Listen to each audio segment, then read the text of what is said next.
예, 여러분 반갑습니다. 기업문화 특강을 주관하고 있는 동서대학교 종합인력개발 원장을 맡고 있는 국제학부의 배수환 교수입니다. 반갑습니다.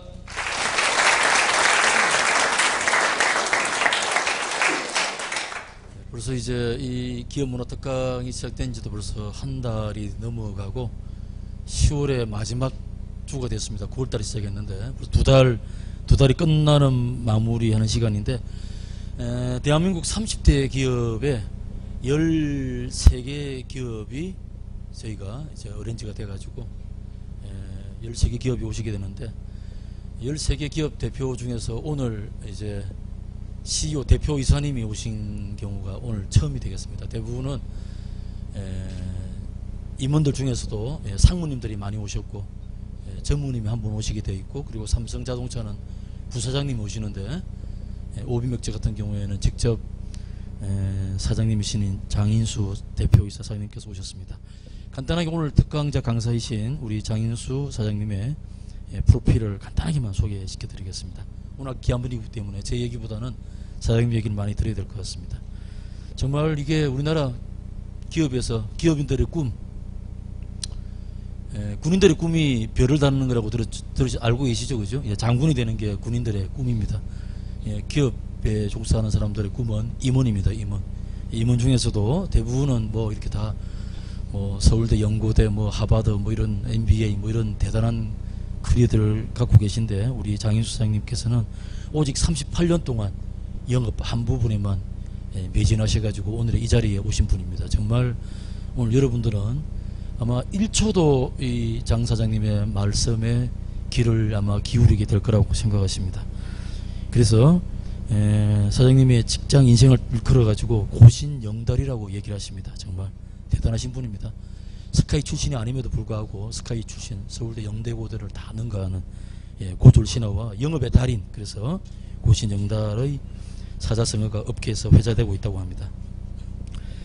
주리 인생 1막에 보시게 되면 1980년도에 진로에 입사하셨고, 99년도에 진로그룹의 이사로 승진하셨고, 2002년도에 상무, 그 다음에 2007년도에 하이트 소주 대표이사가 되셨고, 2010년도에 오비맥주 부사장으로 들어오셨고, 그 다음에 2012년도에 2년 전이죠, 오비맥주 대표이사가 되었습니다. 오비맥주는 나중에 장 대표님께 설명을 많이 하실 거고, 여러분 제일 좋아하는 맥주 브랜드 이름이 뭡니까? 뭐 아까 가르쳐 줬는데도 별로 반응이 이런. 히테 맥주 좋아해요? 히테 맥주? 히테 몰라요? 아, 히테가 아니구나, 하이트구나. 제가 대학 다닐 때 오비 맥주라는 맥주밖에 안 마셨습니다. 그 당시에는 오비와 크라운이 경쟁을 하고 있는데, 오비가 80%, 크라운이 20%, 10%밖에 안 됐습니다. 근데 크라운이 하이트 맥주라는 걸 개발해가지고 맥주 시장에 돌풍을 일으켰습니다. 한 10년 전에는 하이트 맥주밖에 안 마셨습니다. 그러나 지금 부산 사람들은 술 먹으러 가면 카스와 좋은데이 시우원밖에 안 찾죠. 그 카스 맥주, 그러면 오비 골든 라거, 카스 라이트, 카프리. 저는 개인적으로 카프리 맥주를 제일 좋아합니다. 그리고 버드와이저, 호가돈 같은 거. 제가 벌써 이제 음악이 나오는 걸 봐서는 이제 주인공을 모셔야 될 때가 된 것 같습니다. 자, 오늘의 특강자이신 오비맥주 장인수 사장님을 모시도록 하겠습니다. 큰 박수로 환영해 주십시오.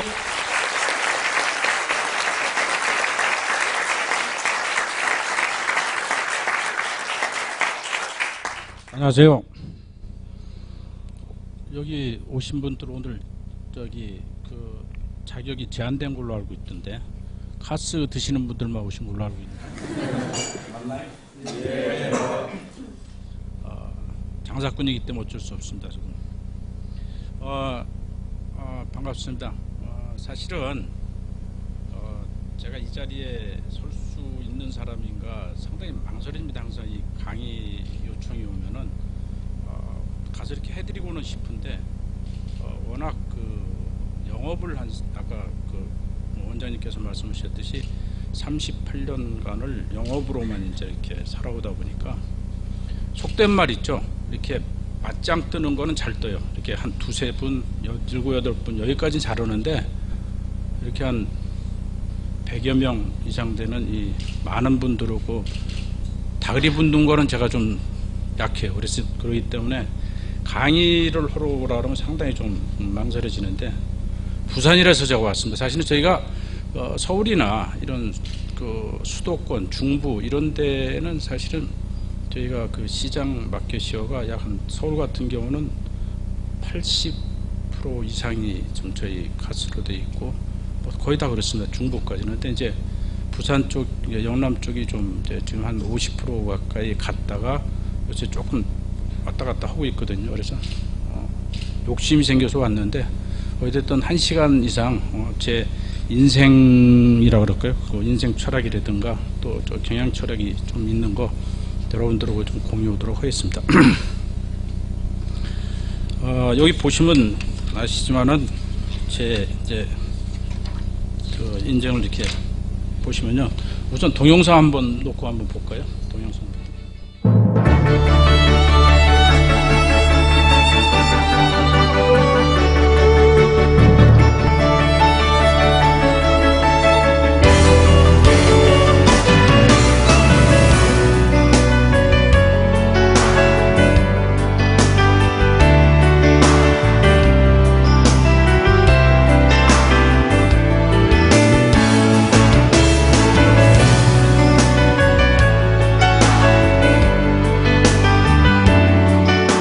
요즘 네로라 하는 기업의 최고 수장 자리에 고졸 출신이 연이어 발탁되고 있습니다. 오비맥주 장인수 대표. 점심때를 맞춰 직원 사무실로 불쑥 들어섭니다. 직원들을 툭툭 치기도 하고 어깨를 주물러주기도 합니다. 고졸 출신으로 영업총괄 부사장을 거쳐 최근 오비맥주 대표로 승진한 장인수 사장은 학력 중심의 채용 문화가 개선돼야 한다는 점을 강조해왔습니다.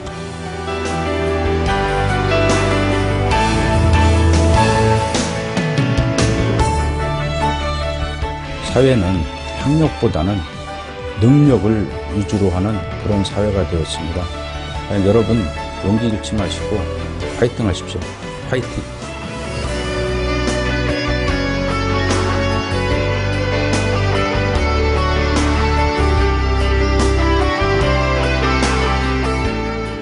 보시면 나오지만 이제 그 고졸이라는 그 학력을 가지고 대기업의 CEO 자리에 오른다라는 게 쉽지만은 않았습니다, 사실은. 그리고 또 뭐 이걸 자랑이라고 자꾸 뭐 이렇게 그 매스컴에서 이렇게 나오고 이렇게 하는 것도 사실 숨기고 싶은 부분도 있었어요. 그래서 처음에는 사실 입사했었을 때는 숨겼었죠, 사실은.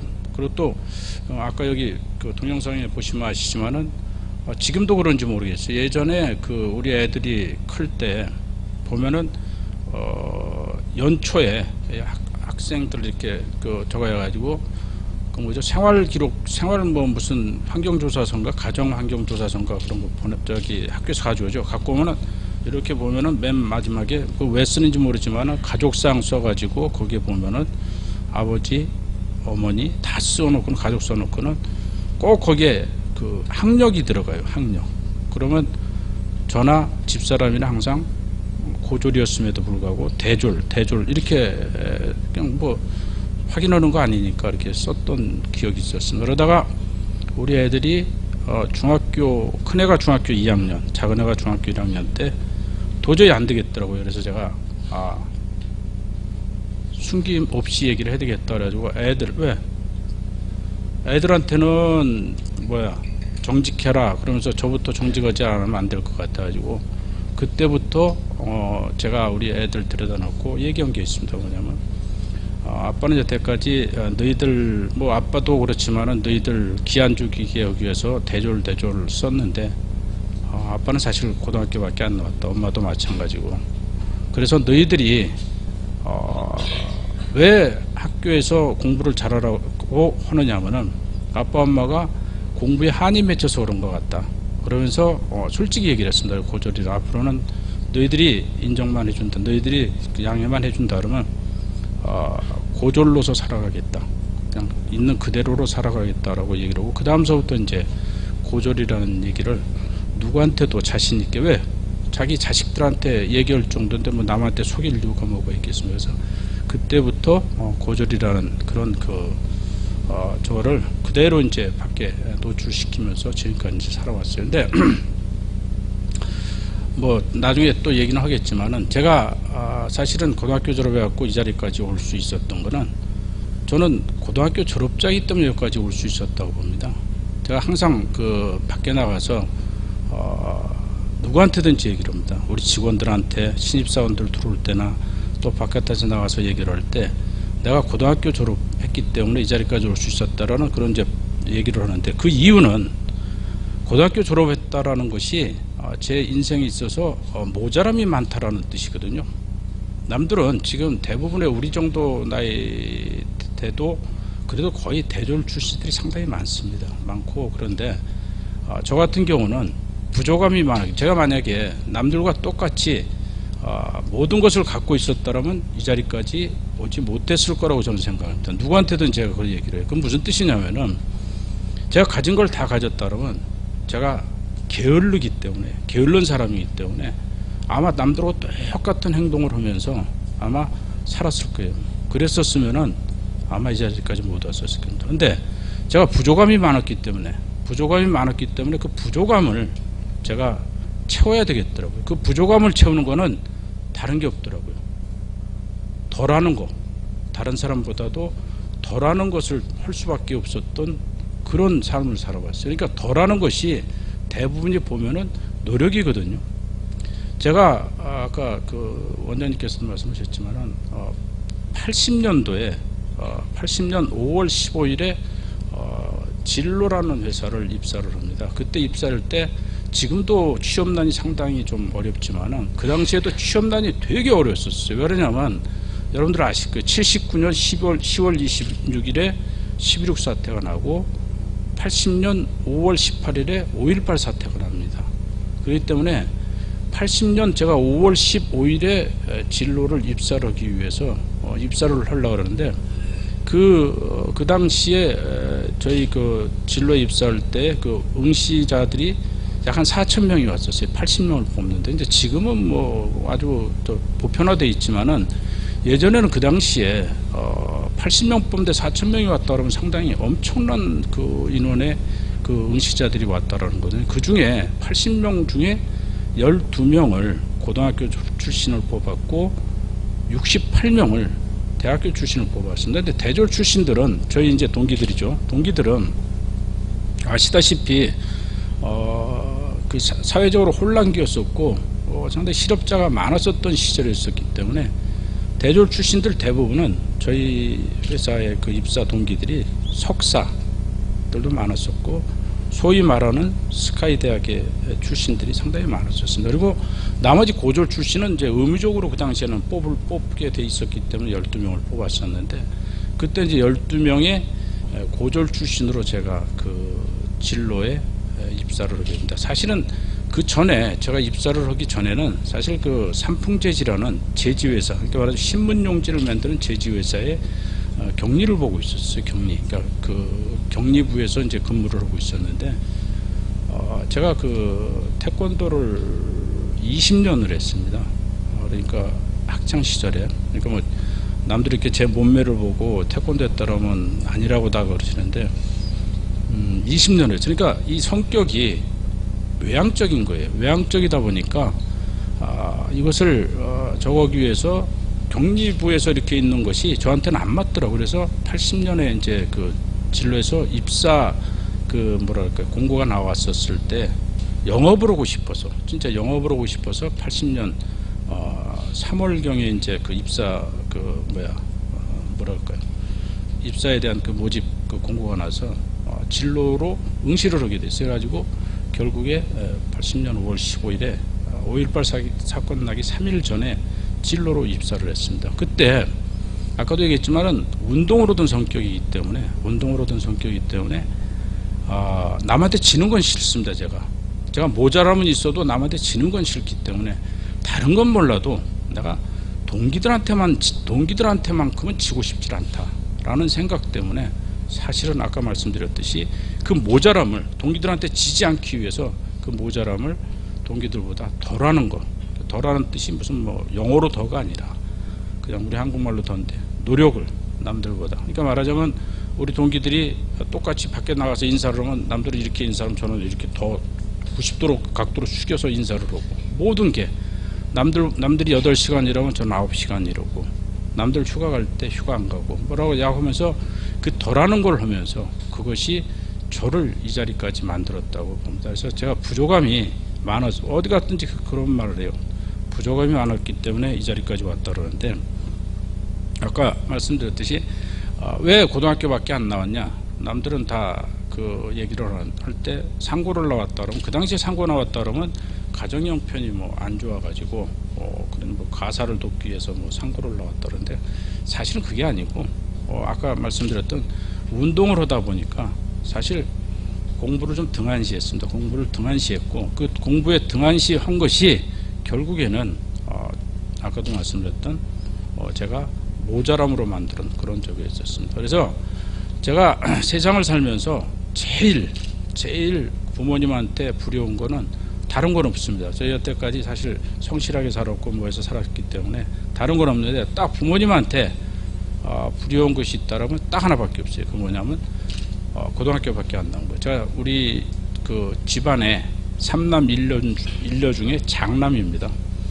부모님들은 여러분들은 지금 뭐 보통 보면 형제가 하나 내지 둘 뭐 이 정도밖에 없지만, 우리 때는 좀 사람들이 그 형제들이 좀 많았었어요. 그래서 저희 같은 경우도 3남 1녀인데, 대부분 보면 예전에 부모님들은, 지금도 마찬가지일 거예요. 예전에 부모님들은 장남이 잘 돼야지 잘 되는 거지, 차남, 삼남, 뭐 사남, 뭐 이 친구들이 아무리 잘 돼도요, 장남이 잘못되면은 그냥 아버님, 이 부모님들은 그게 이제 밖에 나가시면은 기가 죽어서 들어오셨어요. 그래서 예전에 저희 아버님도 자식에 대한 그 애정이 엄청나게 크셨었는데, 장남인 제가 운동에 이제 뭐 심취하다 보니까 대학을 못 들어가고, 실력이 없어서 못 들어갔죠. 아버님은 못 들어가기를 뭐 엄청나게 원하셨는데 못 들어가고, 결국에는 고등학교밖에 못 나와가지고, 그것이 제가 제일 어떻게 보면은 그 세상 살면서 아버님 돌아가실 때까지 제일 불효였던 것 같아요.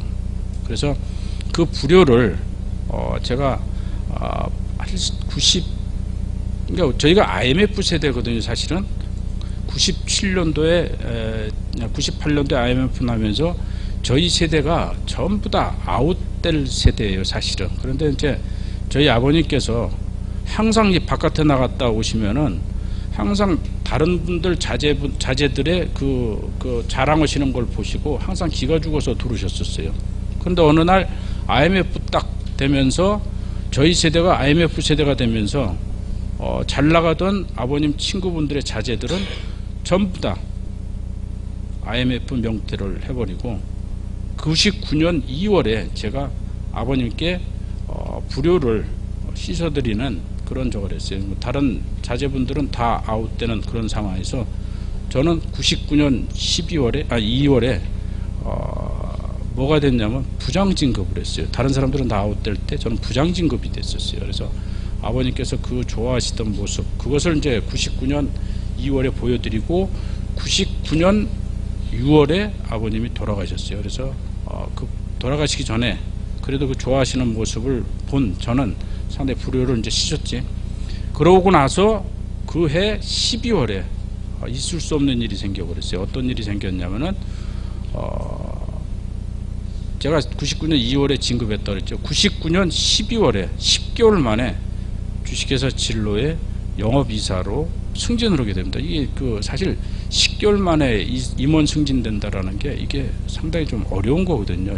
나중에 이제 여러분들 뭐 아까 원장님께서도 별이라는 말씀을 쓰시는데, 기업에서 그 별을 딴다라는 게 상당히 쉬운 것만은 아닙니다. 아주 뭐 며칠 전 어디 신문에 조선일보인가 이거 나왔던데 보니까 거기에 보면은 뭐라고 나왔냐면은 0.15, 0.17이라고 그러더라고요. 그 저기 비율이 그 정도로 상당히 그 어려운 그런 그 임원 자리를 저는 10개월 만에 되면서 저희 동기 80명 중에 제일 먼저 임원이 되는 그런 행운을 누렸습니다. 그러고 나서 12월 1일에 제가 명함을 딱 받고, 그 명함을 가지고 아버님 산소를 갔어요. 그 추운 겨울날 아버님 산소를 가가지고 아버님께 이제 마지막 효도를 하려고 하죠.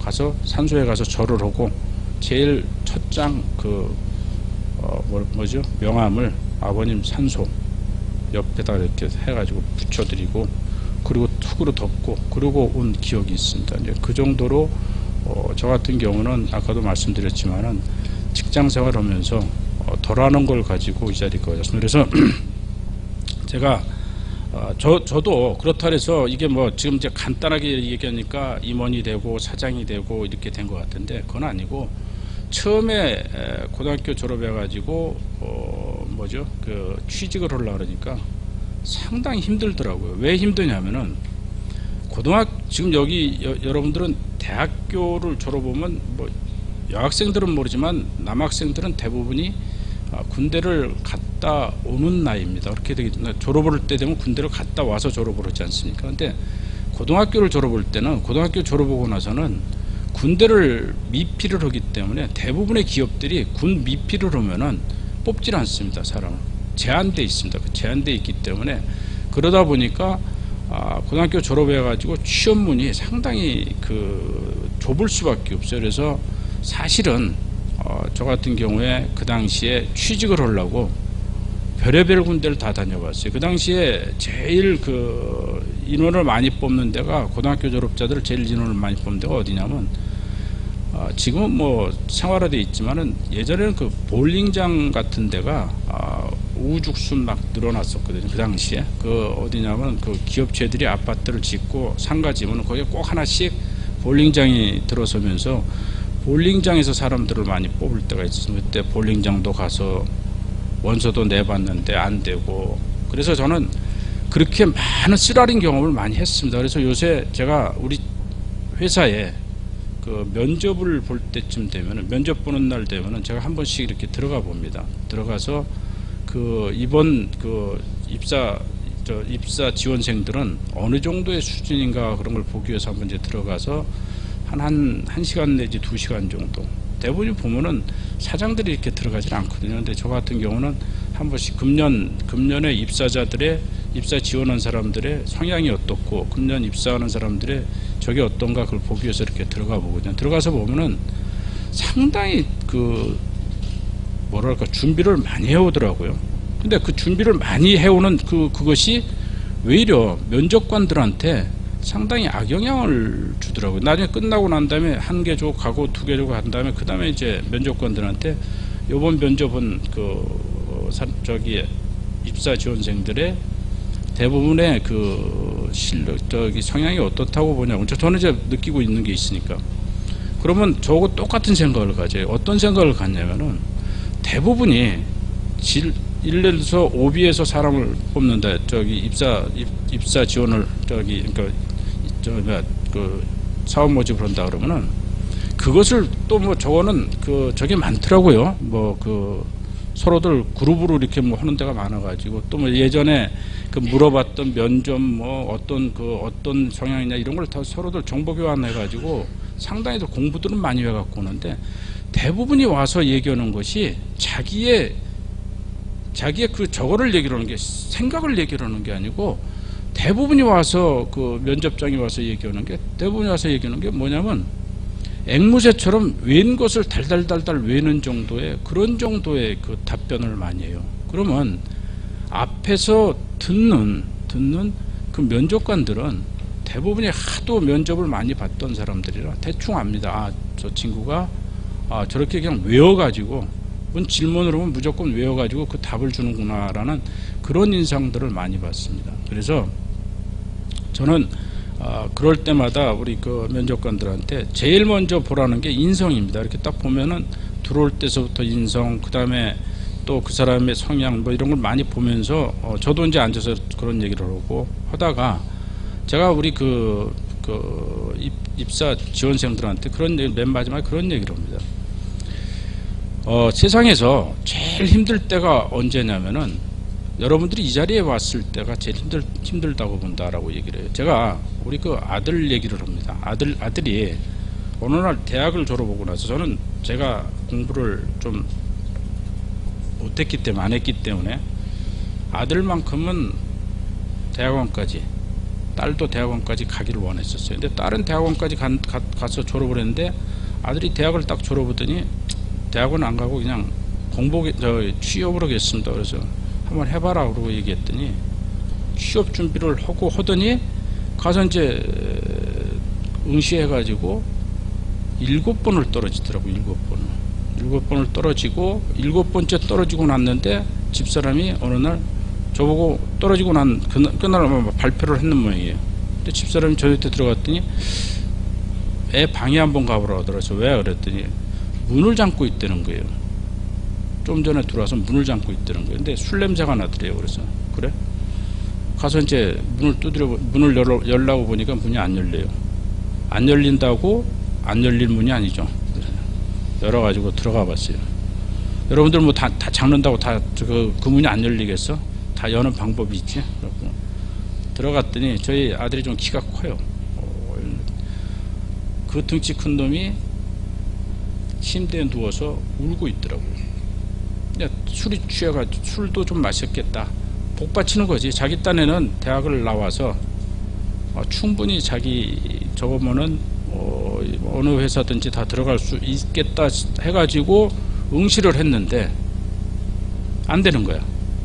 7번을 떨어졌으니 얼마나 복받치겠어. 그래가지고 울고 있더라고요. 그래서 앉혀놨어요. 앉혀가지고 자, 아빠가 너보고 대학을 취직을 하라 그랬냐 뭐라냐. 지금까지 7번 떨어진 것 가지고 네가 지금 여기서 술 마시고 와서 우는 정도의 그런 정도의 마음을 가지고는 어느 회사도 취직 못한다 그랬어요. 저는요. 젊은이라는 게 뭐냐? 도전 아니냐? 네가 지금 7번 떨어졌다 그래서 네가 실력이 없어서 떨어졌다고 아빠는 생각 안 한다.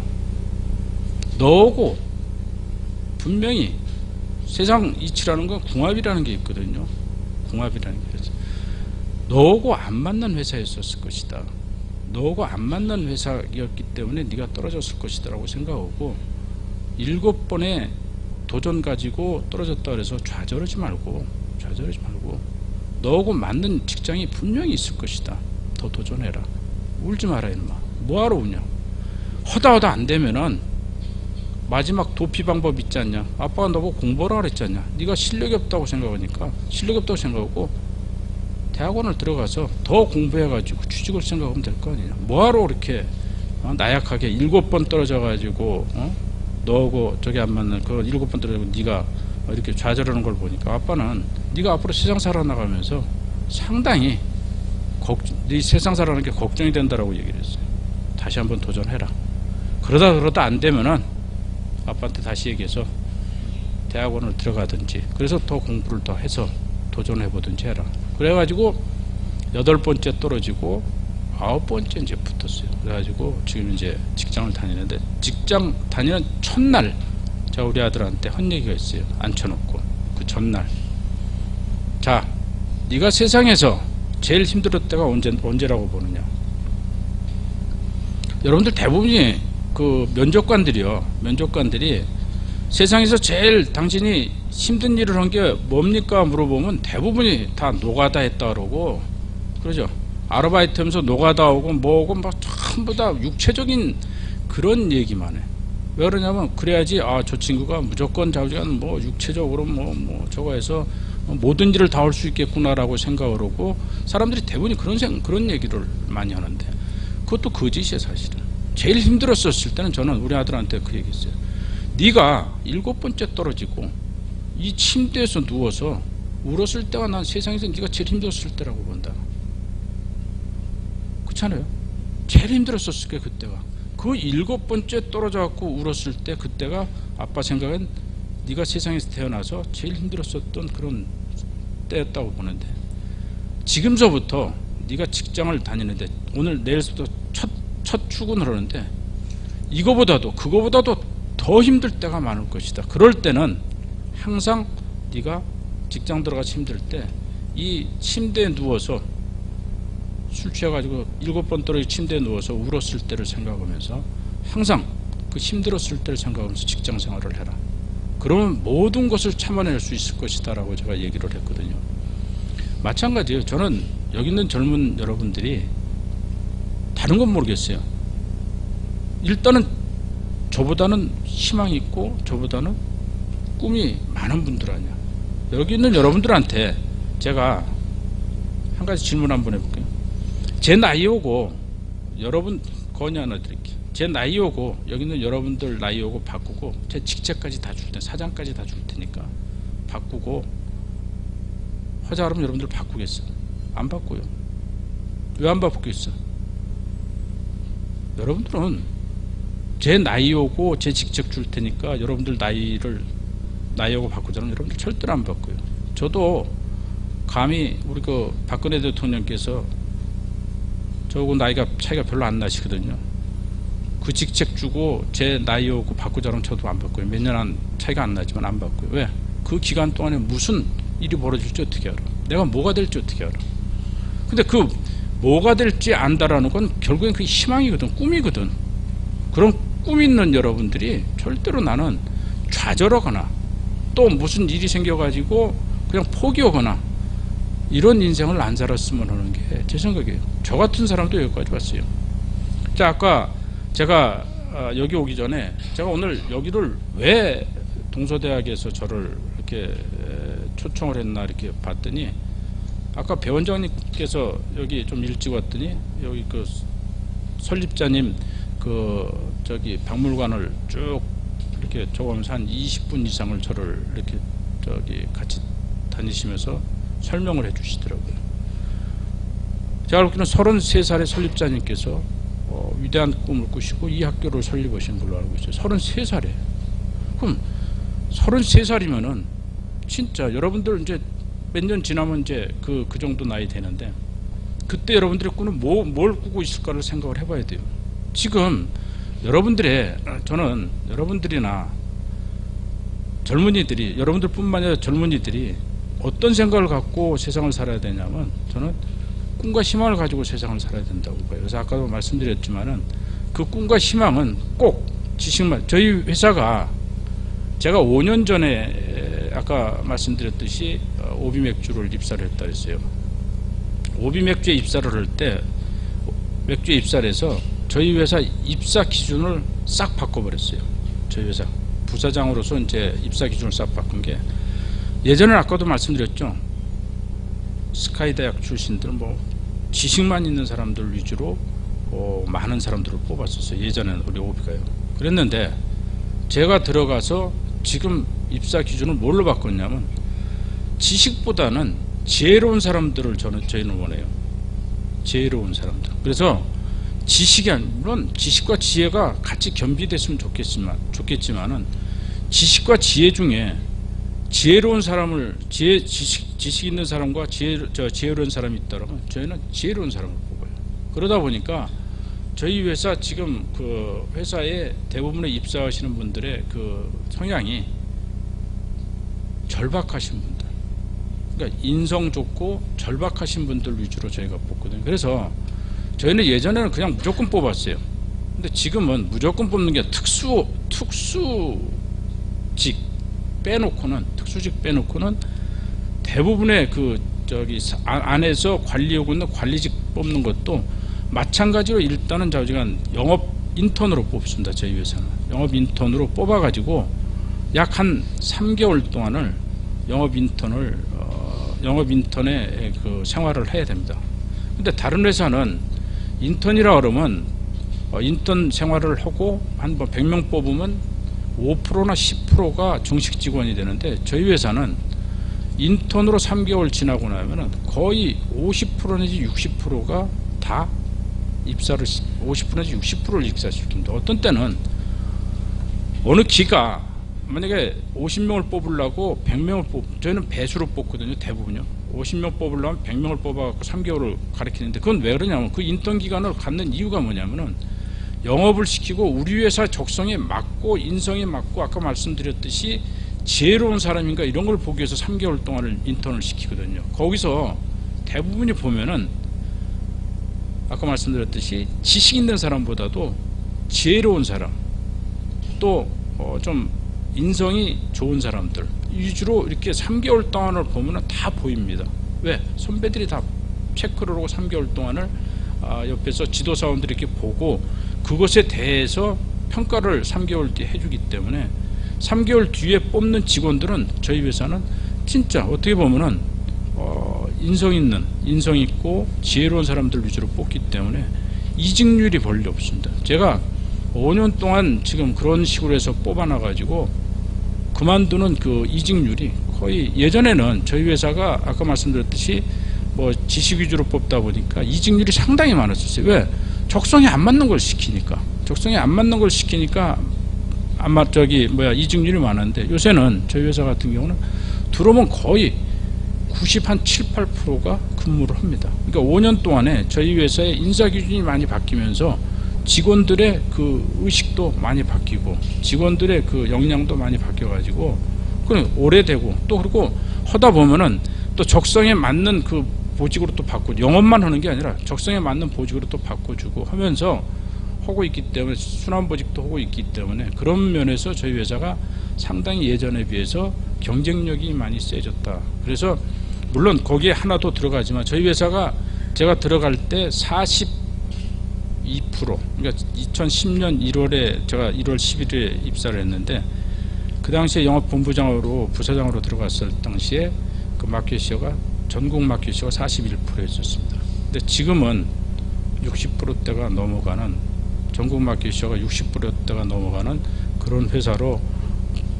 바뀌어져 가지고, 여러분들 얼마 전에 저희 오비맥주가 금년 4월 1일에 세계적인 그 맥주 회사, 일단 나중에 잠깐 설명을 하겠지만 세계적인 맥주 회사인 AB 인베브라는 그런, 그러니까 전 세계의 맥주 시장의 점유율이 1등입니다. 그 회사가 그 AB 인베브의 금년 4월 1일에 재인수가 됐습니다. 그러니까 예전에 AB 인베브에서 오비맥주를 그 운영을 하다가 2008년도에 그 리먼 브러더스 사태가 나면서 자금 정색이 돼가지고 2009년 6월에 18억 달러에 매각이 됐었거든요. 그 회사에서, AB 인베브에서 저희 그 오비맥주를 운영을 하다가 매각을 했습니다. 그때 18억 달러, 그 당시 환율로 오면은 2조 3천억에 매각을 해서 이번에 5년 만에 저희 회사를 다시 재인수했는데, 재인수 금액이 얼마냐면은 무려 58억 달러, 그러니까 6조 2천억 원에 매각이 됐어요. 그건 무슨 뜻이냐면, 아까도 말씀드린 42%의 마켓시어에서 60% 이상의 지금 마켓시어를 갖고 있기 때문에 그런 매각을 성사시켜갖고, 금년에 이제 4월 1일서부터 저희가 다시 AB 인베브라는 회사에 다시 편입이 되는, 그 소속이 되는 그런 저걸 했습니다. 그래서 뭐 지금 제가 지금까지 말씀드렸던 그런 저거는 다음에 이제 또 그 입사라는 거는 항상 그래요. 저도 그 오비맥주 입사가 상당히 그 어떻게 보면은요, 99년도서부터 오비맥주에서 주류업계에서 이제 이렇게 80년에 진로에 입사를 해서 99년도에 아까 말씀드렸듯이 임원이 됐다 그랬죠. 그런데 진로가 97년에 부도가 납니다. 사실은요. 부도가 나고 2003년도에 법정관리 받으면서 2005년도에 하이트 맥주에서 진로를 인수를 했습니다. 그 당시에 인수를 하면서 제가 하이트 소속으로 돼가지고 2007년에 하이트 주조, 하이트 주조라는 거 하이트 소주를 얘기하는 거거든요. 하이트 소주가 전라북도 익산에 있습니다. 하이트 주조 주정 그 회사의 대표이사로 가서 2년 동안 이제 근무하다가 2010년에 제가 이 오비맥주로 올 때, 사실은 99년부터 오비맥주에서 입사 제의를 받았었는데, 입사를 계속 그 제의 받은 것을 거절하다가 2009년 12월경에 그 결국에는 새로운 56의 나이에 새로운 도전을 하고 싶어가지고 여러분들 아까도 말씀드렸죠. 56에 새로운 도전을 합니다. 저는 뭘로? 그동안 소주 회사에 있던 그 경력을 가지고 맥주를 한번 도전해보자 그래가지고 맥주 회사 영업본부장으로 이제 그 오비에서 다시 스카우트 제의가 들어와서 입사를 하게 됩니다. 그때 스카우트 될 때 입사 조건이 저는 3가지였었습니다. 3가지. 3가지가 뭐냐면은 첫 번째 그 대표이사를 이제 만났어요. 전임 대표이사시죠. 전임 대표께서 인터뷰로 자 그래서 이제 그 인터뷰로 딱 나갔는데 거기서 이제 다시 한번 이제 저한테 회사 입사 제의를 하시더라고요. 그래서 제가 3가지 조건을 내세웠어요. 그 3가지 조건에 첫 번째가 귀사에서 저를 요구를 했으니까 입사 제의를 했으니 제가 3가지를 요청하겠다. 뭐 어찌됐든 간에 입사 제의를 하셨으니까 금전적인 거는 알아서 해 주실 거 아니냐. 금전적인 거 갖고 이 나이에 금전적인 거 가지고 제가 얘기하고 싶지는 않고 3가지 일할 수 있는 요구 조건을 하겠다. 그 3가지를 들어주신다 그러면 한번 적극적으로 검토를 해보겠다라고 이제 인터뷰를 했습니다. 첫 번째 조건은 영어를 스트레스 주지 마라. 영어 스트레스도 영어네요. 근데 영어에 대한 저거를 주지 마라. 왜? 왜냐면 이 오비맥주라는 회사가 아까 말씀드렸던 AB 인베브라는 회사에서 그 운영을 했었기 때문에 모든 회사의 용어나 모든 것이 다 영어로 돼 있어요. 모든 용어가. 그리고 약자가 거의 다 뭐 여러분들 여기 아무리 영어를 잘해도 우리 회사 약자 다 몰라요. 우리 회사에서 쓰는 말. 어떻게 보면은 KR이라는 이제 처음에 들어가니까 KR이라는 얘기를 하더라고요. KR이 뭐야? KR이 뭐야? 그렇고 가만히 생각해. 나중에 알고 보니까 KR이 뜻이 뭔지를 아는 사람이 있으면 한번 손 들어보세요. 모르죠? 영어 잘하시잖아요. 근데 KR에 대해서 KR이라는 뜻이 무슨 뜻이냐면 코리안 레스토랑이에요. 한식집을 KR이라고 얘기를 하더라고요. 그러니까 그런 것부터 시작해가지고 모든 용어가 약자야.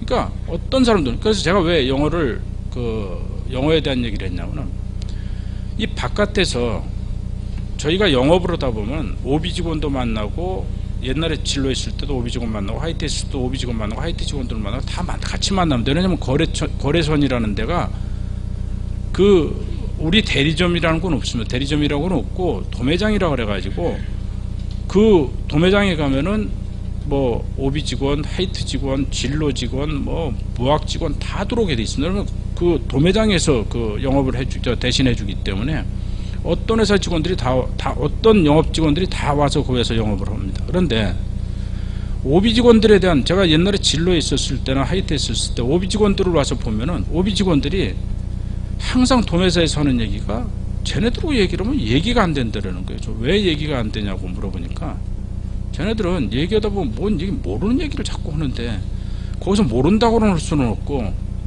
그냥 아는 채우고 넘어가면 대화가 안 되고 왜냐면 중간중간에 우리 직원들도 영어 스트레스를 많이 받고 있다 그러면서도 직원들 스스로가 영어에 대한 스트레스를 많이 받고 있다 그러면서도 바깥에 나가면 자기들도 모르는 사이에 자기네들 약자를 거기 가서 도매사 직원들이나 거래선 사장님들한테 써버려요. 그냥 뭐 얘기해. 그러면 상대는 그 얘기를 들으면서 저게 무슨 얘기 KR 무슨 얘기야? 저 KR이 뭐야? 그런데 몰라서 KR이 뭐야? 물어보기도 그러니까 그냥 넘어가 버리는 게 대화가 안 돼 버리는 거예요.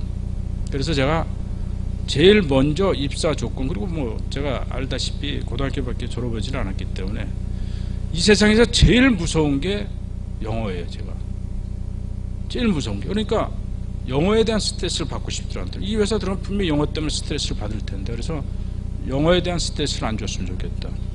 오케이. 그래서 이제 영어에 대한 거를 한 가지 적어보고 두 번째 그 뭐냐면 조건은 뭐냐면 브리핑 안 하겠다. 발표 안 하겠다. 그랬어. 어쨌든 왜 그러냐요. 그래서 저는 원래 회의도 싫어하고 또 구속받는 것도 싫고 자기는 회의라는 그 문화 자체가 별로 그렇게 좋은 게 아니기 때문에 저는 그 브리핑이라는 것을 안 했으면 좋겠습니다. 그래가지고 사실은 그 브리핑을 안 하겠다는 뜻은 또 무슨 뜻이었냐면 아까도 말씀드렸듯이 바깥에 나가서 오비 직원들을 항상 만나보면은 오비 직원들이 얘기하다 말고 중간에 회의를 하러 들어간대요. 그럼 도매사에서 뭔가 일을 같이 하려고 하는데 회의를 하러 들어가 버리면은 일을 하다가 일이 끊겨버려요. 끊겨버리니까 결국에는 그 대화가 안 되니까 도매사에서 항상 불만이 쟤네들은 영어 그 다음에 회의 이런 것 때문에 이 거래 관계가 제대로 유지되고 대화가 제대로 되질 않는 거예요. 그런 것 때문에 상당히 힘들다라는 얘기를 들었기 때문에 제가 만약에 들어간다면 그런 걸 없애버려야 되거든요. 아직 없애기 위한 첫 번째 저게 그런 것을 나부터 안 해야 되겠다는 생각 때문에 그 두 가지 요구 조건을 내세웠더니 그렇게 하시겠다 그러시더라고요. 그 다음에 세 번째는 뭐냐 그래서 세 번째는 팥으로 매주를 쓴다 그래도 좀 믿어줬으면 좋겠다. 왜? 처음에 제가 입사 제의를 받았었을 때 저한테 요구 조건이 그거였었어요. 요구 조건이 그쪽 그 오비에서 얘기했던 게 혼자 오시면은 힘드실 테니까 조직이라는 게 그렇잖아요. 혼자 가서 그 많은 사람들인데 혼자 혈혈단신 들어가서 그 조직을 장악한다라는 게 쉽지는 않은 거예요. 그렇기 때문에 조직을 장악하시려면 당신이 믿는 사람들 필요한 사람들이 있으면은 몇 명이 돼도 좋으니까 같이 오셔도 상관없습니다 라는 얘기예요. 근데 제가 그 얘기를 들었었을 때 하는 얘기는 잘 생각해보세요. 제가 이 회사 들어가서 자리도 안 잡힌 상태, 그런 상태에서 저도 지금 들어가서 도전을 해야 될 판국인데 제가 가정을 갖고 있는 제 주변에 사람이 없어서가 아니라 제가 믿고 저를 따르는 사람들을 데리고 와서 거기까지 가서 저도 만약에 자리를 못 잡아가지고 만약에 그만둬 버리면은 나머지 직원들도 데리고 왔던 직원들도 다 힘들어할 것 같아서 그럼 힘들고 그 친구들도 결국에는 가정 갖고 있는 친구들인데 그런 친구들을 다 데리고 가서 내가 자폭을 할 수가 없더라고요. 그래서 그 직원들은 저는 아무도 안 데리고 가고 대신 그 정도로 저를 걱정하신다 그러면 제가 팥으로 매주를 쓴다. 팥으로 매주를 쓸 수 없잖아요. 그렇지만 팥으로 매주를 쓴다 그래도 처음 한동안은 저를 무조건 전폭적으로 믿어만 주신다 그러면 그건 충분하게 조직 장악을 할 수 있으니 그 세 가지 요구 조건만 들어주신다 그러면 한번 저도 전직을 고려해 보겠습니다. 그래가지고 그 세 가지를 오비맥주에서 전폭적으로 수용을 하는 바람에 제가 2010년 1월에 오비맥주를 입사를 하게 됐습니다. 그래서 지금까지 아까도 말씀드렸듯이 영업으로 시작을 해서 지금 지금도 대표이사는 하고 있습니다만은 영업본부장직을 이제 겸직하고 있는 그런 상황이에요. 왜 제가 이런 말씀을 드리냐면은 제가 만약에 실력이라는 이 바닥에서 주류업을 하는 이 바닥에서 만약에 실력을 인정받지 못했다 그러면 상대가 제가 요구하는 요구 조건 세 가지가 그게 별로 와닿지는 않았었을 거예요. 그렇지만은 상대가 저를 어떻게든지 간에 오비에서는 저를 데리고 가고 싶은 그런 것 때문에 결국엔 세 가지를 다 수용해 가지고 제가 2010년 1월 10일에 오비맥주로 입사를 하게 됩니다. 그래서 지금까지 제가 이제 저에 대한 얘기를 잠깐 드렸고 여기 왔으니까 일단은 저는 오비맥주에 대해서 잠깐 좀 설명을 드리도록 좀 하겠습니다.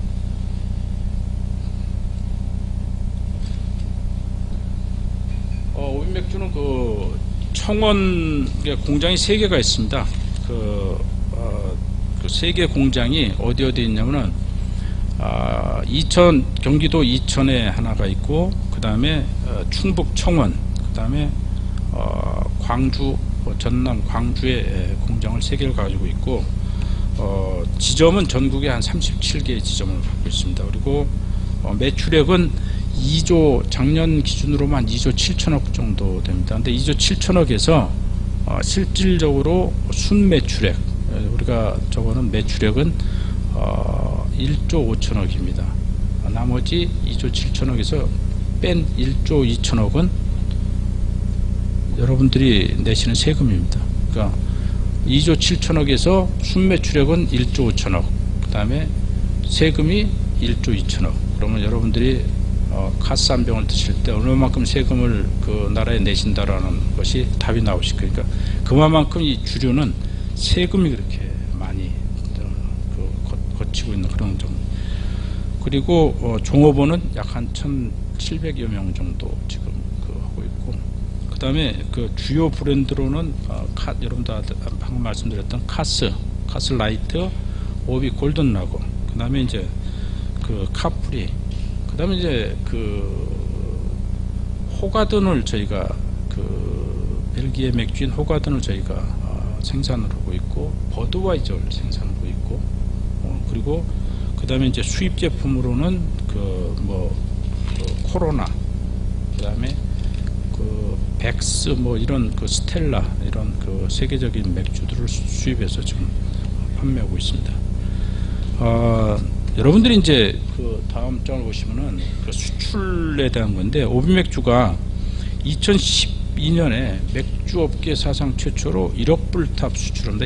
그 여러분들이 1억 불이라 그러면 별로 이제 이게 이 소비재 산업에서 1억 불이라면 상당히 큰 금액입니다. 왜 그러냐면 여러분들이 지금 그 밖에 나가셔가지고 맥주를 많이 접하시는 분들이 많을 텐데, 수입 맥주들이 요 사이에 많이 들어와서 지금 저랬는데, 우리나라 그 수입 맥주의 그 수입 금액이 저희 그 오비 맥주의 그 수출 금액의 반밖에는 안 됩니다. 사실 아직까지는 수출에 비해서 수입이 이제 적은데, 2013년 기준으로 볼 때는 1조 4천만 불, 그러니까 1억 4천만 불 정도로 하고 있고, 대부분 보면 수출을 오비 맥주가 어디다 수출하냐 이렇게 말씀들을 하시는데, 일본이 많고, 그 다음에 이제 여러분들이 그 홍콩에 가 보시면은, 홍콩에서 홍콩은 여러분들 알다시피 그 상당히 그 활락가 그런 게 많잖아요. 근데 그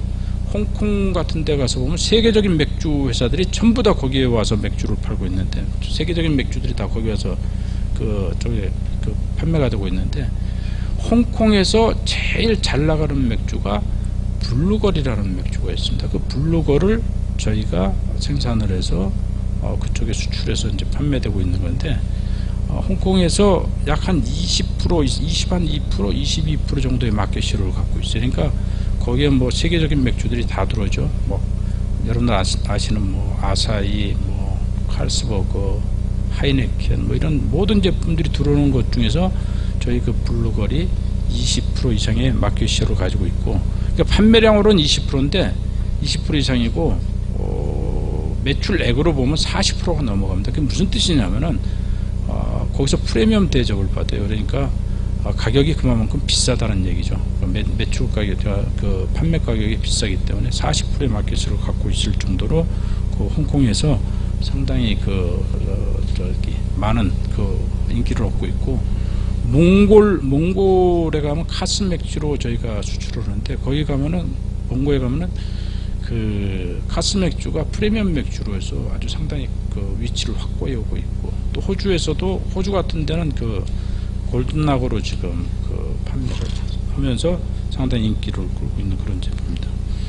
아까 제가 말씀을 드렸듯이 2012년에 15년 만에 저희가 옛날에 오비 맥주가 하이트가 나오기 전에 오비 맥주가 부동의 1위 자리를 지키고 있다가 하이트가 나오면서 90년대 초반에 하이트한테 밀리기 시작해가지고 1위 자리를 내줍니다. 내주고 난 뒤에 15년 동안 2위 자리를 가지고 있습니다. 우리나라 역사상 우리뿐만 아니라 세계적으로도 우리 정도의 규모의 회사가 1등을 하다가 2등으로 추락해가지고 다시 1등으로 재탈환하는 그런 제품이 없답니다. 전 세계적으로. 그러니까 1등했다 2등으로 추락하고 난 다음에는 한번 추락하고 나면 더 이상 이렇게 그 회생이 안 되는데, 저희 같은 경우는 1등을 하고 있다 2등으로 완전히 추락, 38%대까지 떨어졌습니다. 저희가 마켓 시어가. 그러다가 지금 와서는 다시 재탈환, 2012년 4월에 그 2011년도에 11년 8월에 저희가 선두 자리를 다시 재탈환합니다. 그래가지고 공식적인 거는 2012년 3월로 이렇게 기록되어 있는데, 2011년 8월에 저희가 1등 자리를 다시 되찾아가지고, 그게 15년 만에 1등 자리를 되찾아서 지금은 아까 말씀드렸듯이 여기 보시면 2013년 4월 누계로 59.9%로 되어 있는데, 여기까지는 사실 공식적인 그 자료입니다. 왜냐하면 서로가 자료를 교환해가지고 나온 자료이기 때문에 정확한데, 그 이유는 서로가 상대사에서 자료 공개를 안 했으면 좋겠다라는 요청이 있어서 그 뒤부터는 저희가 자료 공개를 안 합니다. 그래서 2013년 4월 자료로 해서 60% 거의 나온 걸로 이렇게 나와 있습니다. 아까도 말씀드렸듯이 1등에서 2등으로 추락했다가 다시 재탈하는 경우는 거의 없다라고 보시면 되고, 그래서 저희가 아까 말씀드렸듯이 인배부에 다시 재인수되는 과정, 아까 보시면 아시지만 AB 인배부라는 회사가 전 세계적으로 약 마켓시어가 23% 정도의 마켓시어를 갖고 있고, 2위가 이제 그 여러분들 잘 아시는 그 밀러라는 그 맥주가 있습니다. 그 맥주 회사가 12.3%, 그러니까 뭐 한 반 정도밖에 안 되는 그런 저거고, 3위는 뭐 하이네켄. 그래서 AB 인배부에 금년에 18억 달러에 팔았다가 다시 AB 인배부가 58억 달러, 그러니까 6조 2천억 원에 다시 재인수하는 그런. 그래서 저희가 그나마도 50%대에서 그들이 매각하고 나갈 때는 40%대였었는데 그들이 다시 살 때는 60% 이상의 마켓시를 갖고 있다 보니까 그만큼 그 금액도 매각 금액도 상당히 커졌기 때문에 매스컴에서 상당히 좀 많이 그 회자된 것 같습니다. 그 다음에 이제 이 맥주라는 게 여러분들이 생각할 때는, 소주는 제가 소주 회사에서 오래 있어서 알지만 소주는 알코올을, 도수를 물이나 이런 걸로 희석을 시켜가지고 도수를 맞춰서 지금 뭐 16.9도까지 이렇게 그 나오는 그런 소주를, 뭐 여러분들 아시다시피 소주가 16.9도라면 상당히 그 연구를 많이 해갖고 16.9도까지 내려. 원래 20도 미만은 그 소주를 못 만든다고 그랬었습니다. 왜냐하면 물하고 알코올이 섞이는 그 저게 20도 미만은 안 섞인다고 그랬었거든요. 근데 워낙 그 요새는 그 부드러운 주류를 많이, 목 넘김이 좋은 그 주류를 원하기 때문에 각 소주 회사에서 연구 개발을 오래 한 끝에 20도 미만도 방법을 연구를 해가지고 희석을 시켜가지고, 그래서 지금 16.9도까지 내려왔는데, 원래 16.9도까지 내려왔던 이유 중에 제일 큰 이유는 우리나라 그 법상 그 광고가 그 TV 광고를 할 때 17도 미만의 술만 광고를 하게 돼 있어요. 17도 이상 되는 술은 TV 광고를 못 하게 돼 있거든요. 그래서 16.9도로 이렇게 맞춰 갖고 낸 게, 어떻게 그게 16.9도로 맞춰 갖고 낸 게 소비자들 입맛에 상당히 그 어떻게 보면은 어필이 된 것 같아요. 그래서 지금 소주가 16.9도까지 내려왔는데, 여러분들 아시다시피 와인도 16%까지 있거든요. 그러니까 소주가 거의 와인화 되다시피 했다라고 이렇게 보시면 됩니다. 그래서 이거는 그 어떻게 보면은요, 그 소주는 희석을 시키는 거지만, 우리 맥주는 여러분들 여기 보시면 아시지만은 살아있는 식품이라고 보시면 됩니다. 사실은요, 이거는 맥주 자체가 살아있는 거예요. 그 안에 있는 효모가 살아서 계속 움직이고 있거든요. 그래서 살아있는 식품이기 때문에, 소주는 저게 있습니다.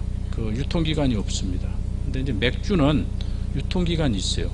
특히 이제 외국에서 들어오는 맥주들 중에도 9개월짜리, 호가든 같은 경우는 저희가 그 유통기간이 9개월입니다. 근데 이제 그 다른 맥주들은 거의 1년이면은 그 유통기간이 지난 걸로 이렇게 모아서 다 회수를 하는 이런 저거거든요. 그래서 소주하고 맥주는 좀 틀린 게, 맥주는 살아있는 식품이라고, 그러니까 발효식품이죠. 살아있는 발효식품이라고 생각하시면 계속 안에서 그 발효된다고 이렇게 보시면 되고, 특히 저희 카스 맥주는 비열 처리라 그래가지고 결국에는 열처리, 그러니까 대부분의 이제 맥주들이, 예전의 맥주들은 맥주를 병입시켜가지고 병 안에 들어가서 병을 다 턴 다음에 그 안에 있는 균을 죽여버리거든요. 나쁜 균들을. 근데 그게 이제 죽어서 죽어있는 그 균을 마시는 꼴이 되는 거고, 지금 저희 같은 이제 카스 그 비열 처리 맥주 같은 경우는 죽이질 않고 이 그 생산하는 과정서부터 균이라는 걸 계속해서 차단시켜 가지고 그 여과시키면서 그래가지고 맨 마지막에 결국엔 열 처리를 안 한다라는 거거든요. 그렇기 때문에 계속해서 사는 생맥주를 드시는, 그러니까 지금 카스 같은 경우는 여러분들이 쉽게 얘기하면 생맥주를 드신다라고 생각하시면 됩니다. 그래서 1008단계를 거치는 그런 아주 살아있는 맥주라고 이렇게 보시면 됩니다. 그리고 한국 맥주에 대해서 사실 그 밖에서 이렇게 여러분들이 얘기하시는 거고 지금 생각하는 거 틀린 게 뭐냐면, 저희뿐만이 아니라 상대사인 하이트도 마찬가지로 그 밖에 나가면은 그 밖에 나가서 주류 품평회 계속 이렇게 내보내거든. 내보내면요 거의 가서 금상도 받아오고 동상도 받아오고 은상도 받아오고 뭐 그럴 정도로 우리나라 맥주 기술이 그렇게 나쁜 건 아니에요. 근데 단지 이게 이제 자꾸 왜곡되는 게 무슨 뜻이냐면은, 우리 맥주는 싱겁다라는 얘기를 많이 해요. 근데 싱거워서 그런 것이 아니라 우리나라 그 음식 문화에 맞게끔, 우리나라 여러분들 아시다시피 음식 문화가 좀 진하잖아요. 거기에다가 맥주를 드시는 분들의 소비자들의 그 저거를 위해서는 묵직한 맥주보다는 가벼운 맥주들을 쪽으로 이렇게 돌아설 수밖에 없기 때문에 소비자들의 성향이 다 그렇습니다. 그래서 그런 쪽으로 저희 만들고, 저희 같은 카스 맥주는 여러분들이 아실 거예요. 저희 세대는 식혜나 수정과 세대예요. 사실은 식혜나 수정과 세대인데 여러분들 세대는 탄산 세대 아니야. 여러분들 세대는 탄산 세대이기 때문에 저희 입장에서는 카스가 탄산이 좀 많이 들어가 있어요. 그래서 여러분들한테, 그 젊은이들한테 어필되는 그런 맥주로서의 그 저걸 만들기 위해서 탄산의 그것 때문에 저희 그 맥주가 좀 가벼워는 보이는데, 그거는 우리나라 소비자들의 그 입맛에 맞추기 위해서 하는 거니까 그것은 그 저거하고 상관없다고 그렇게 보고 있어요. 다음은 이제 저희 회사 뭐 얘기만 계속했다가는 이건 안 되겠고, 저희 회사가 시간이, 아까 원장님께서 말씀하신 시간이 있어가지고 한 10분 정도밖에 안 남았는데, 저희가 그 1등에서 2등에서 다시 1등으로 하는 그 과정이 사실은 그냥 말로만 된 것이 아니고 저희 직원들의 상당히 노력이 필요했었고, 그것을 하기 위해서 회사가 6가지의 그러니까 여기 뭐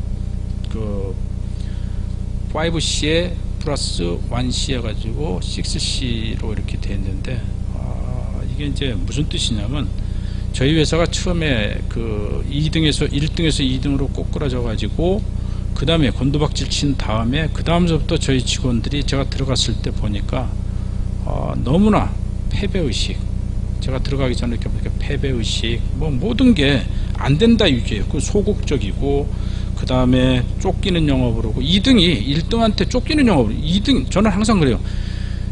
제가 마케팅을 정확하게 더 저거 배우지는 않았지만은 제가 우리 직원들한테 그런 얘기를 합니다. 영업이 뭐냐고 제가 물어봅니다. 우리 직원들한테. 여기 마케팅을 하시는 분들이 있는지 모르지만은 마케팅 학에서 보면은 마케팅 학을 우리 직원들한테 영업에 대해서 물어보면 마케팅 학을 다 얘기하더라고요. 제가 다 맞죠. 그냥 뭐 이론적으로 다 맞습니다. 근데 저는 실전으로 본다면 영업이 뭐냐? 저는 영업은 상대의 마음을 뺏는 거라고 봅니다. 영업이란 건 다른 게 없다고 봐요. 영업은 상대의 마음을 뺏는 건데, 상대의 마음을 뺏기 위해서는 뭐를 해야 되느냐? 저는 자기 자신을 팔라고 그래요. 카스 팔지 말라고 그러는데, 저는 우리 직원들한테 너희들이 제품을 팔면은, 이 카스란 제품을 팔면은 결국에는 장사꾼밖에 안 된다. 장사꾼이 되지 말고 진정한 세일즈맨이 되라. 그건 무슨 뜻이냐? 자기 자신을 팔아라 이거예요. 저를 팔면 오늘 여기서 제가 우리 학생 여러분들하고 이런 1시간 동안의 강의를 하고, 학생 여러분들 중에 저에 대해서 좋은 이미지를 많이 가지고 가신다 그러면, 제가 여기서 카스 드세요 한 100번 얘기하는 것보다 저를 팔아놓으면은 여러분들은 저에 대한 이미지만 좋으면 나가셔가지고 맥주를 딱 하시려고 생각할 때, 장 사장? 그날 무슨 얘기? 좋았지? 앞으로 내가 카스 마셔야지 저절로 따라오게 되죠. 근데 제가 왜 이런 말씀을 드리냐면 이번에 저희가 사실 좀 상당히 그 어려움을 겪은 게 하나 있습니다. 뭐냐면 6월에 카스 그 뭐 품질 사고가 하나 난 게 있었어요. 근데 이게 악성 루머로 이제 그 밝혀져 가지고 저희가 상당히 그 한 3개월 이상을 고생을 했었어요. 사실은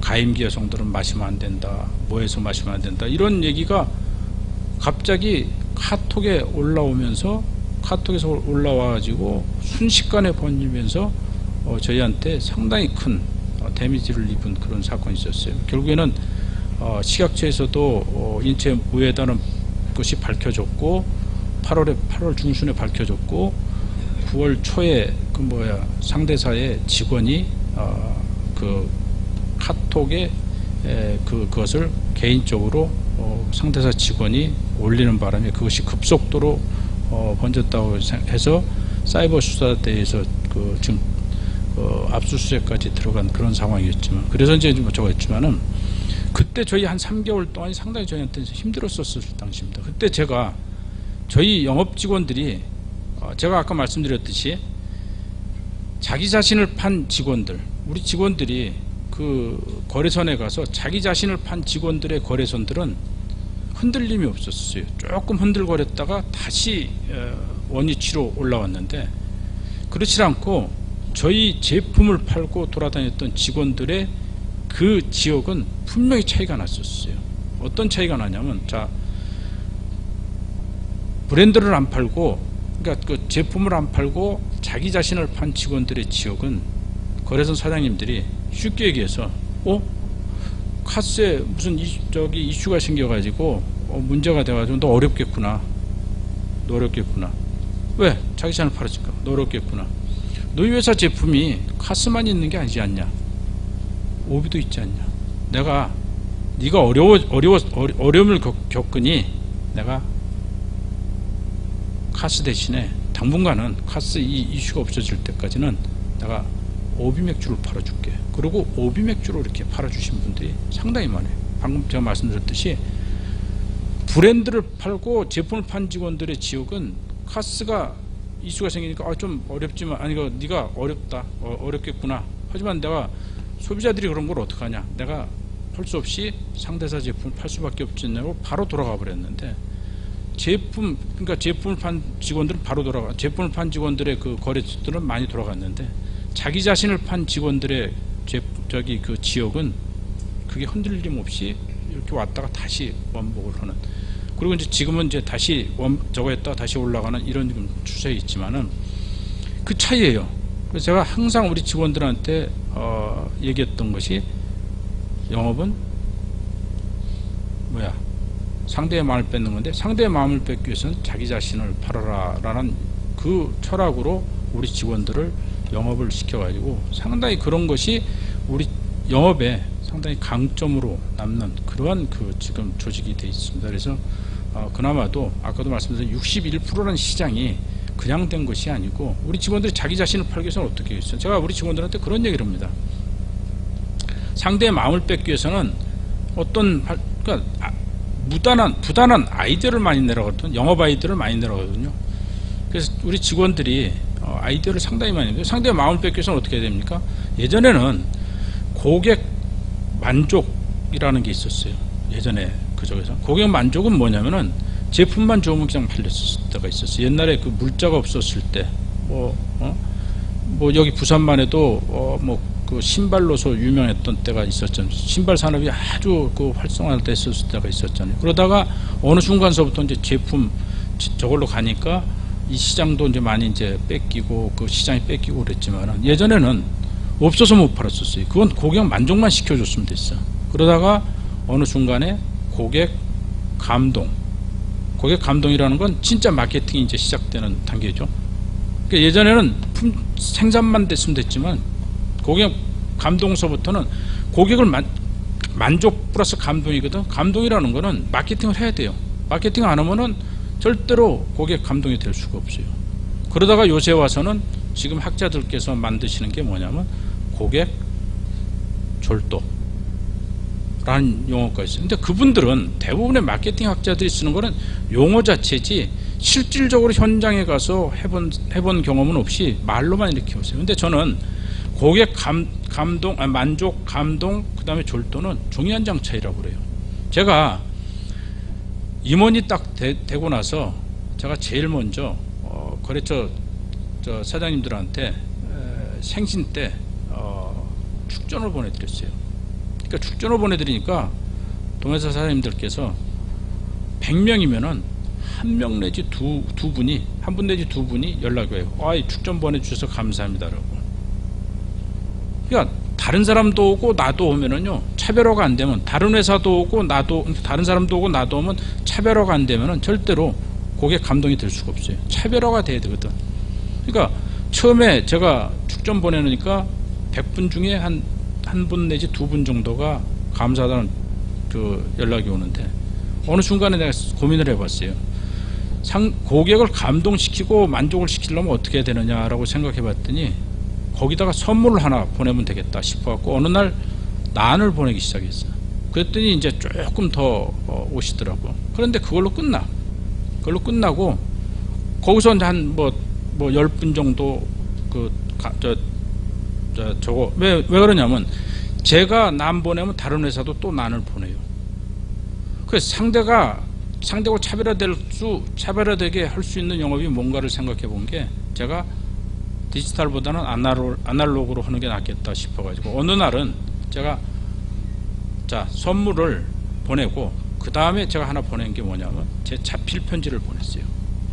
축전으로 제 자필 편지를 장문에 한 장에, 여기 보시면 나오지만은 제가 써가지고, 저렇게 써가지고 그 선물에다가 저 종이 저 축전을 제가 자필로 써가지고 보내니까 100명 중에 50분 이상이 연락이 와요. 감사하다고. 그리고 어느 날 제가 이거를 꾸준하게 몇 년을 해보니까 그 다음서부터는 이분들이 어느 날 같이 식사를 하고 자기네 사무실로 가자라고 가서 이렇게 차 한잔 할 때 잠깐 기다려보라고 자기 책상에 가서 이렇게 책상에서 서랍에서 빼갖고 오는 게 뭐냐면, 제가 그동안 썼던, 자기한테 5년이면 5년 동안 보냈던 그 축전에 대한, 자필로 쓴 축전에 대한 것을 갖고 있더라고요.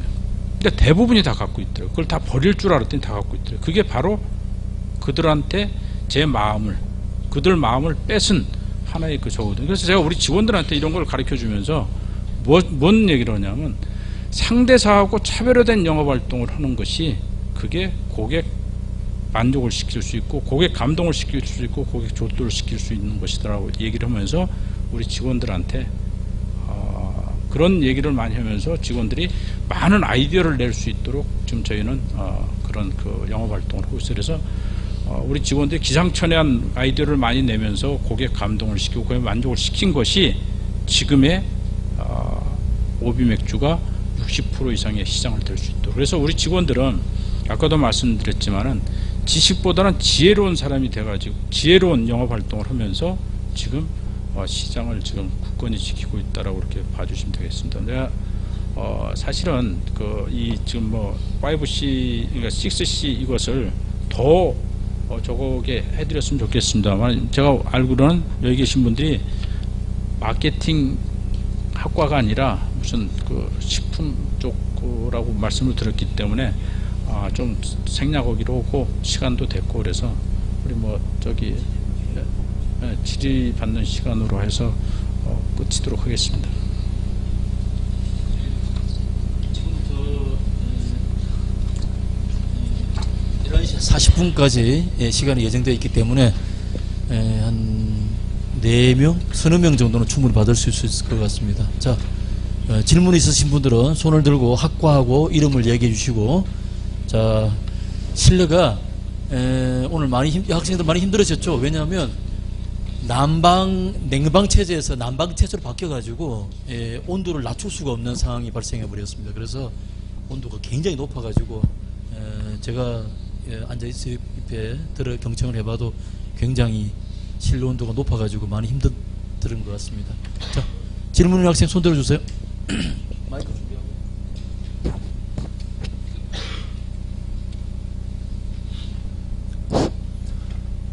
네, 저는 국제관계학과 일반부문 문성준입니다. 제가 사장님께 드리고 싶은 질문은 다름이 아니라 80년대 처음 일하시면서부터 지금까지 혹시 고세우신 업무의 철학 같은 게 있으십니까? 어떤 철학이요? 80년대 처음 일하실 때부터 지금까지 업무하실 때 경영 철학 말씀하시는 거예요? 뭐예요? 예, 경영 철학이든 본인의 일 하실 때 제가 경영 철학에 제가 대표이사가 되고 나서 저희 회사는 대부분의 그 CEO들이 대표 되고 나서 제일 먼저 하는 게 그 경영 목표를 세웁니다. 그러면 보통 숫자로 세웁니다. 뭐냐면 뭐 몇 프로 뭘 얼마를 하겠다 뭐 이런 숫자로 이렇게 대부분이 경영 철학, 경영 그 목표를 세우는데 저 같은 경우는 대표 되고 나서 저희 직원들한테 딱 그 얘기한 경영 그 목표가 월요일에 출근하고 싶은 회사 그리고 웃음 넘치는 회사를 만들겠다라고 약속을 하고 지금 그렇게 지금 만들고 있는. 그러니까 제가 예전에 그러니까 아까 학생께서 말씀드린 80년도에 입사를 해서 지금까지 오면서 그동안 제가 보고 느끼고 오면서 제일 힘들었던 게 월요일날 출근하고 싶은 사람이 그렇게 없어요. 그리고 항상 회사 나가면은 일에 쫓기다 보니까 맨날 웃음이 없고 그냥 회사 나가면은 그냥 그 의식적으로 얼굴이 굳어지는 이런 게 그런 많이 봤거든요. 그래서 한 30 한 몇 년 동안 직장 생활하면서 제가 대표가 되면 만약에 대표이사 돼서만 한다면 내가 웃음 넘치는 회사 그 다음에 월요일에 출근하고 싶은 회사를 만들겠다. 그래서 지금 저희 회사 그런 쪽으로 많이 나가고 있습니다. 한번 응시해 보세요. 충분한 답변이 됐습니까? 그러고 보면 저희 종합인력개발원도 좋은 직장인 것 같습니다. 월요일날 우리 직원들 기분 좋게 출근하고 종합인력개발원 열심히 웃고 그런 분위기에서 취업률 최고를 위해서 달려가고 있습니다. 자, 다음 질문 받겠습니다. 원장님이 항상 숟가락을 하나씩 놓고 이렇게 자, 이제 여학생 한번 여학생 질문 한번 받아보고 예.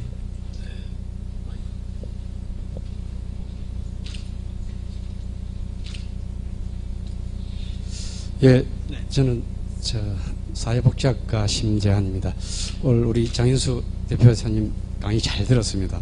정말 어떻게 보면은 학력 관련해서도 극복을 좀 잘 하신 것 같고 이렇습니다. 중요한 것은 여기까지 오시게 된 그 과정 중에 가장 힘들었을 때는 어떻게 극복을 하셨었고 앞으로 또 어떻게 대표이사로서 우리 기업에 마무리를 하실 것인지와 사회에 어떤 식으로 공헌을 해서 우리 젊은이들한테 좋은 기감이 될 수 있는 역할을 하실지와 마지막으로 지금 말씀드리고 싶은 것은 지금 아드님께서 지금 취업을 9분 만에 취업을 하셨다고 말씀을 하셨는데 우리 대표사님께서는 지금 한 번만에 지금 취업을 하셨지 않습니까? 이런 부분을 어떻게 하면 우리 젊은이들이 취업을 잘할 수 있을지와 부분을 다시 한 번 더 설명해 주시면 고맙겠습니다. 아까 말씀을 드린 것 같고요. 저도 취업은 상당히 말씀은 군 필하기 전까지는 상당히 취업문이 좁아가지고 많은 좌절을 받기 때문에 저희 회사도 아까 말씀드렸듯이 제가 대표되면서 될 수 있으면은 지식보다는 지혜로운 사람을 좀 뽑겠다라는 그런 저걸 해서 지금 뽑고 있고요. 또 제일 힘들었던 때는 사실 열심히 달려오다 보니까 힘들었던 때가 임원이 되고 나서 제일 힘들더라고요. 임원이 되고 나서 남들은 임원이 되고 나서 쉬었다 그러는데 저는 임원이 되면서 왜 힘들었었냐면은 솔선수범이라는 그러니까 제가 이쪽 회사에 와서 제일 먼저 우리 직원들한테 얘기한 게 뭐냐면 내가 어느 신문에서 봤어요. 이스라엘 군대 오고 다른 나라 군대 오고 그러니까 그러면은 이스라엘은 전쟁터에 나가면 장교들이 많이 죽고 다른 나라는 사병들이 많이 죽는다 그러더라고요. 그래서 이스라엘 군대가 강하다 그러더라고요. 그 왜 그런가 했더니 이스라엘 군대는 다른 나라 군대는 장교들이 돌격 앞으로 그러는데 이스라엘 군대는 나를 따르라고 한다 그러더라고요. 그래서 어느 순간서부터 제가 리더가 되면서 나를 따르라라는 그런 적으로 이 회사 들어와서 제가 제일 먼저 우리 직원들한테 얘기한 게 내가 앞장서 설 테니까 여러분들은 부정의 마음을 갖고 긍정의 마음으로 여러분들이 따라줬으면 좋겠다. 그리고 어떤 직원들이 됐든 간에 솔선수범하는 직원들에 대해서 여러분들이 긍정의 마음을 가지고 좀 봐줬으면 좋겠다는 얘기를 했는데 왜 그러냐면요. 솔선수범이라는 얘기가 상당히 좋은 단어라고 보는데 저는요. 근데 솔선수범의 긍정이 좋은 답이지 부정은 절대로 좋은 답이라고 보지 않습니다. 솔선수범이라는 게 앞에 서서 막 하는 거거든요. 근데 부정적으로 바라보면요. 솔선수범은 뒤에서 부정적으로 이렇게 보면 잘난 체입니다. 우리 사회에 나와서 어떤 직원들이 뭔가를 좀 하려고 막 하면은 뒤에서 잘하려고 하면은 뒤에서 저 잘난 체, 왜 쟤 저렇게 설쳐, 쟤 왜 오버해, 이런 얘기를 해버리거든. 그러면 잘하려는 직원도 하려고 그러다가 주저앉고 그러거든요. 제가 항상 우리 직원들한테 얘기하는 게 긍정의 마음을 가지고 항상 봐줬으면 좋겠다라는 얘기를 하는데 제가 제일 힘들었던 게 진로에서 임원이 되고 나서 저는 임원 됐었을 때 제 마음은 딱 하나였었습니다. 뭐냐면 나 같은 놈이 임원이 됐어 라는 생각을 가졌습니다. 나 같은 놈이 그래?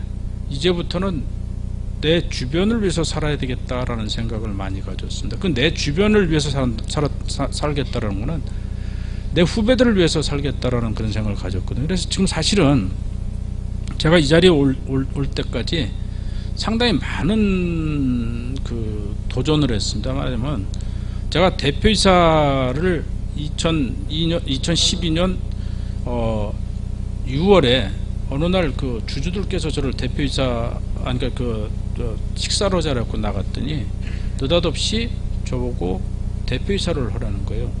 그래서 제가 다른 분들 같았었으면은 단짝 받았었을 겁니다. 근데 저는 사실 대표이사라고 그럴 때 안 한다 그랬습니다. 안 한다 그랬습니다. 왜 그러냐고 그러더라고요. 그래서 제가 우리 주주들한테 그런 말씀을 드렸어요. 우리나라는 아직도 학연, 혈연, 지연이 존재하는 나라다. 저는 우리 주주들께서 아시다시피 학연 없습니다. 혈연 그렇게 좋지 못합니다. 지연 없습니다.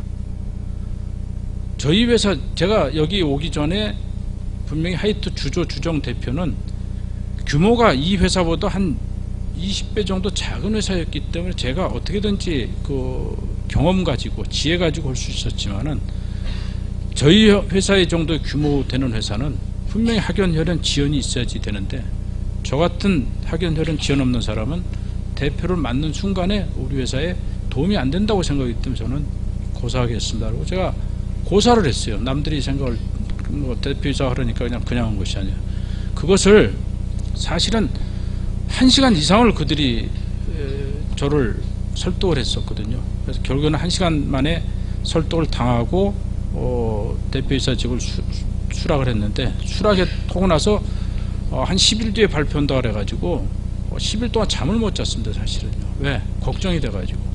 그때가 아마 제일 힘들었던 시기 같아요. 제가 볼 때는요. 지금 말씀하시니까 그때가 제일 힘들었던 시기인데 10일 뒤에 제가 대표이사 발표가 나고 나서 힘을 얻었습니다. 어떤 힘을 얻었냐면은 저희 회사 창립기념일이나 무슨 기념일 같은 때 보면은 축하난이나 축하 화분 같은 게 30개 정도가 옵니다. 사실은요.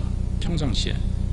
근데 제가 대표이사 발령 받고 나서 무려 350개 나누고 축하 화분이 왔습니다. 제가 그것을 보면서 뭐를 느꼈냐면은 주변에 나를 응원해 주신 분들이 많구나. 그때부터 다시 힘을 내고 시작을 해서 지금까지 왔거든요. 그래서 지금도 마찬가지고 앞으로도 마찬가지지만 저는 연연하지 않습니다. 오늘 있다 내일 그만둘지언정 제가 우리 요번에 그 AB 인베브 회장 저희 회사 저 규모가 그 그룹 규모가 45조입니다. 작년 기준으로 45조를 팔았다 그러더라고요. 근데 많이 마셨죠. 전 세계적으로 45조 팔았는데 그 AB 인베브의 회장께서 3월 31일 날 오셔서 4월 1일 날 저희 인수하는 데 오셔가지고 저하고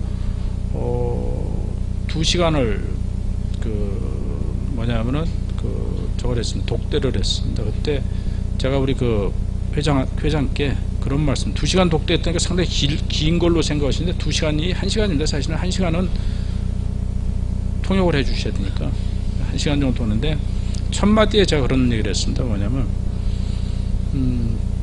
지금이라도 저를 소모품으로 생각하신다 그러면 지금이라도 말씀해 주셨으면 좋겠다. 그러면 저는 아름답게 은퇴할 자세가 돼 있다. 그러니까 왜 무슨 뜻이냐면은 그냥 만약에 그냥 뭐 저거기 위해서 했다라면 지금이라도 얘기해. 그러니까 그 정도로 저는 항상 오늘이 회사의 마지막이라고 생각을 하고 항상 다니고 있기 때문에 그런 마음으로 계속 앞으로도 다니려고 생각합니다. 오늘 있다 내일 또 제가 그만둘지도 모릅니다. 그러니까 지금까지 그렇게 살아왔습니다. 또 사회 공헌은 사실 제가 항상 좀 거기까지는 좀 말씀드리겠습니다. 제가 사실은 이 강의도 어떻게 보면 기부라고 생각을 해요. 항상요. 제가 기업체나 이런 데서 강의해달라 그러면 강의 나갑니다. 나가지만은 나가서 이런 제 경험을 기부하는 것도 기부고 그런 기부를 통해서 우리 젊은이들이 고졸밖에 안 된 사람이 저 정도까지 될 수 있으면 나도 할 수 있겠다라는 그런 자신감을 갖게 해준다라는 것도 저는 하나의 기부라고 생각합니다. 그것도 기부고 그 다음에 또 받는 뭐라 그러죠? 강사비라 그러나 그것도 저는 항상 비서한테 통장을 하나 만들어 가지고 그쪽으로 다 입금시키기 위해서 연말 되면 그건 다 사회 기부입니다. 세금 뺀 거 다 들어온 거 다 기부입니다. 다 기부하고 재작년에 제가 작년 같은 경우에 재작년까지 항상 제가 TV를 이렇게 보면은 뭐 나눔 프로라든가 이런 걸 보면서 항상 창피했었습니다. 제가요. 왜 창피했었냐면 돈에 대한 것이 아니라 마음의 여유가 없어서 그런지 몰라도 나눔이라는 걸 그렇게 많이 못했었습니다. 사실은요. 그랬는데 작년서부터 눈에 띄기 시작해가지고 작년에도 제 월급에서 상당히 저거 했고 금년에는 작년보다 더 했고 그래서 앞으로도 그런 기회가 된다 그러면 제 개인적으로는 저희가 그런 기부를 많이 할 거고 저희 회사도 금년 같은 경우에 세월호에 약 한 10억 3천만 원을 낼 정도로 저희 회사 규모가 그렇게 큰 회사는 아닌데 사실은데 10억 3천을 냈었고 또 장애인 뭐 체육대회나 이런 데도 몇 억씩을 내면서 저희 회사도 사회 특히 장애인은 휠체어 장애인 또 시각 장애인 청각 장애인 다 저희가 지원을 하도록 하고 있을 정도로 그런 저희 회사도 사회 기부 문화에 대해서는 좀 많이 눈을 뜨고 있습니다. 근데 아직은 다른 회사에 비해서 좀 적다고는 하는데 조금씩 늘려가는 그런 회사가 될 수 있도록 했습니다. 예. 되셨는지 모르겠습니다. 예, 시간 관계상 또 다른 선장이 계시기 때문에 질문을 더 받기는 어려울 것 같습니다. 자, 대한민국 대기업이 동서대학을 찾아옵니다. 이번 주는 정말 저희 13번 특강 중에 가장 뜻깊은 특강인 것 같습니다. 다시 한번 오늘 좋은 말씀해 주신 오비맥주의 장인수 사장님께 감사의 박수 부탁드리겠습니다. 이것으로 모든 행사를 마치도록 하겠습니다. 학생들은 잠깐 남아주시고 안내 말씀 듣고 나가주시기 바랍니다. 감사합니다. 감사합니다.